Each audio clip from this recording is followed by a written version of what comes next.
నమస్కారం. నా పేరు శ్రీరామ్ శర్మ. ఉత్తరప్రదేశ్ రాష్ట్రంలోని స్త్రీ ఉద్యోగస్తులు ఈరోజు దాకా నైట్ షిఫ్ట్ చేయకుండా రెస్ట్రిక్షన్స్ ఉన్నాయి. అంటే నైట్ డ్యూటీ చేయరు, ఎందుకంటే సెక్యూరిటీ ప్రాబ్లం అని. అయితే స్త్రీలు తాము నైట్ డ్యూటీ చేయడానికి రెడీగా ఉన్నామని చెప్పినందుకు ఆ రాష్ట్ర ముఖ్యమంత్రి యాక్సెప్ట్ చేయడం జరిగింది. అంటే ఇంకొద్ది రోజుల్లో ఉత్తరప్రదేశ్లోని స్త్రీ ఉద్యోగస్తులు నైట్ షిఫ్ట్ చేస్తారన్నమాట. ఇట్లా నైట్ షిఫ్ట్ చేయబోతున్న స్త్రీల ఆఫీసుల్లో సీసీటీవీ లైవ్ ఏర్పాటు చేస్తామని ప్రభుత్వం ఇప్పటికే తెలియపరిచింది. ఉత్తరప్రదేశ్లోని 29 హజార్డ్స్ ఇండస్ట్రీస్ ఉన్నట్టు ప్రభుత్వం తెలిపింది.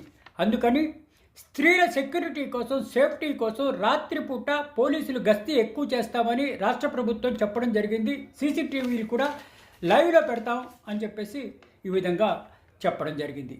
మరి ఏమవుతుందో చూడాలి. లా అండ్ ఆర్డర్ ఏ విధంగా ఉంటుందో వేచి చూడాలి.